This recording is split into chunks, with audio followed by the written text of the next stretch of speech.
அனைவருக்கும் வணக்கம். நாம் இப்போ பாண்டியன் ஸ்டோர்ஸ் சீரியலில் என்னெல்லாம் சுவாரஸ்யமான விஷயங்கள் நடக்குதுன்னு பார்க்கலாம் வாங்க. நம்ம சக்திவேல் குமாரை எப்படி நம்ம வெளியில் கூட்டிகிட்டு வருது அப்படின்னு சொல்லிட்டு யோசிச்சுட்டு இருந்தா, இவங்க கம்ப்ளைண்ட் கொடுத்ததோடு இல்லாமல் கோர்ட்டுக்கெலாம் வந்து பதில் சொல்லிட்டு வந்துட்டாங்க. என்ன செய்யறது, கேஸை வேற இன்னொரு நாள் ஒத்தி வச்சுருக்காங்க. அப்போ என்ன சொல்ல போகிறாங்க, எது சொல்ல போகிறாங்கன்னு ஒன்றுமே தெரியலண்ணே.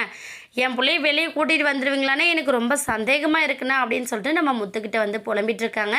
முத்து வந்து ஏதாச்சும் ஒன்று முக்கியமாக பேசணும் அப்படின்னா மட்டும்தான் மேக்ஸிமம் வாயை திறப்பார். இப்போ இவர் இப்படி கேட்டதுனால, என்னடா சக்தி உனக்கு பிரச்சனை, எப்போ பார்த்தாலும் இப்படி சொல்லிகிட்டே இருக்க, உன்னை விட குமார் வெளியில் வரணும் அப்படிங்கிறது என்னோட ஆசை ரொம்ப அதிகமாக இருக்குது. அதனால் நீ தேவையில்லாமல் டென்ஷன் ஆகாத.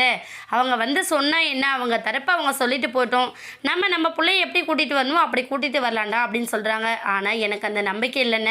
அவங்க வந்து நேரில் சாட்சி சொல்கிறத பார்த்தீங்களா எப்படி சொன்னாங்கன்னு, அதே போல் சொன்னாங்கன்னா என் பிள்ளைய ஒரு கேஸில் இல்லை ஒரு கேஸில் தூக்கி உள்ளே போட்டாங்கன்னா அப்புறம் நான் இல்லைனா பிள்ளைய தொலைச்சிட்டு உட்காந்துட்டு ஃபீல் பண்ணிகிட்டு இருக்கணும் அப்படிங்கிற மாதிரி சொல்லிட்டு இருக்காரு. உடனே நம்ம மாறி வந்து ரொம்ப வருத்தப்படுறாங்க. என்னங்க சொல்கிறீங்க, அப்போ குமாரை திரும்ப போலீஸ் ஸ்டேஷனில் கொண்டு போய் ஜெயிலில் வச்சுருவாங்களா, குமார் போயிட்டானா என்னால் தாங்கிக்கவே முடியாதுங்க அப்படின்னு சொல்லிட்டு ரொம்ப ஃபீல் பண்ணுறாங்க. ஆனால் நம்ம வடி வந்து மாறி நீ ஒன்றும் வருத்தப்படாத, அதுதான் மாமா சொல்கிறாங்கல்ல, கண்டிப்பாக அவங்க கூட்டிகிட்டு வந்துடுவாங்க, நீ ஒன்றும் கவலைப்படாதுன்னு சொல்கிறாங்க. ஆனால் இன்னொரு பக்கம் நம்ம பாட்டி என்ன சொல்கிறாங்கன்னா, நம்ம பாண்டியன்கிட்ட போய் எவ்வளோ ரிக்வெஸ்ட் பண்ணி பார்த்தாச்சு, வெளியில் கூட்டிகிட்டு வரதுக்கான எந்த ஒரு சாத்தியக்கூறுமே இல்லையா அப்படின்னு சொல்லிட்டு அவங்களும் யோசிச்சுட்டு இருக்காங்க. இவங்க வேற இப்படி சொல்லிட்டு இருக்காங்களே, என்ன செய்யறது, நம்ம பேரனை ஜெயிலே வச்சிருவாங்களோ அப்படின்னு சொல்லிட்டு ரொம்ப வருத்தப்படுறாங்க பாட்டிமா. ஆனால் நம்ம பாண்டியன் குடும்பத்தில் என்ன யோசிக்கிறாங்கன்னு பார்த்தீங்கன்னா, தப்பு பண்ணது குமார், அதனால் பாதிக்கப்பட்டது நம்ம பொண்ணு தானே, அப்போ தப்பு பண்ணவனுக்கான தண்டனை கண்டிப்பாக கிடைச்சிதான் ஆகணும். அதனால் என்ன ஆனாலும் சரி, எத்தனை தடவை கேஸை கூப்பிட்டாலும் நம்ம போய் தான் ஆகணும்.